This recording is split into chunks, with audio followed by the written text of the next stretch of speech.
Have you ever met someone who genuinely enjoys being alone? Not because they hate people, not because they're shy, they simply feel safer, calmer, and more like themselves when nobody else is around. Most people assume that's just an introverted personality, but psychology suggests something much deeper. For many people, the preference for solitude didn't begin in adulthood. It quietly started in childhood, long before they even understood what loneliness was. And the strange part? Many of them don't even realize why they keep choosing isolation today.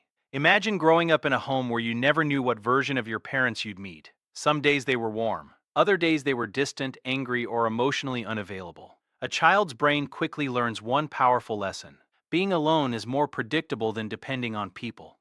This isn't a conscious decision, it's survival. Psychologists call this an adaptation. When emotional safety is inconsistent, the brain begins associating independence with protection. Instead of reaching for comfort from others, the child learns to comfort themselves.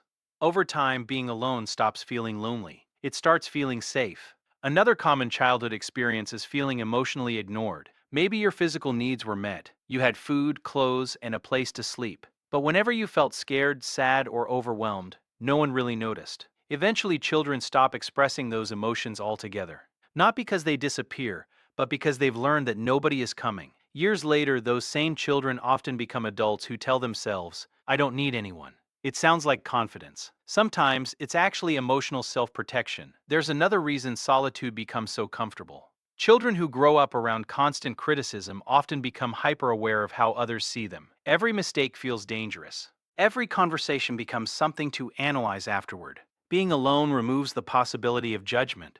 No criticism, no rejection, no emotional risk. Their nervous system finally gets a chance to relax. To other people, they look antisocial, but inside, they're simply experiencing relief. Interestingly, many people who prefer being alone aren't afraid of relationships. They're afraid of unpredictability. If childhood taught them that love could suddenly disappear, trust could be broken, or emotions could be used against them, their brain naturally starts believing that distance is safer than vulnerability. This isn't weakness, it's a protective pattern that once helped them survive. The problem is that survival strategies don't always create fulfilling adult lives.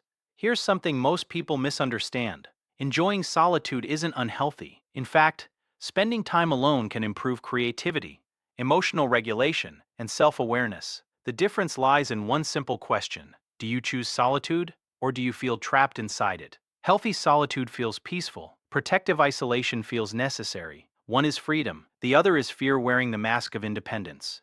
The encouraging news is that the brain can change. Psychologists call this neuroplasticity.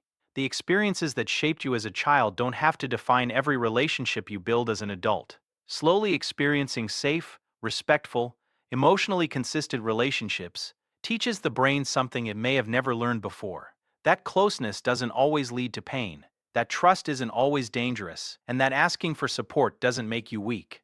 If you've always preferred being alone, don't rush to label yourself. Ask yourself a different question. When I'm alone, do I feel free, or do I simply feel protected? Because sometimes what looks like independence is actually a childhood survival strategy that's been quietly following you into adulthood. And the moment you understand why your brain chose solitude is often the moment healing truly begins. If this video made you see yourself a little differently, don't forget to like, subscribe, and share it with someone who might finally understand why being alone has always felt like the safest place in the world.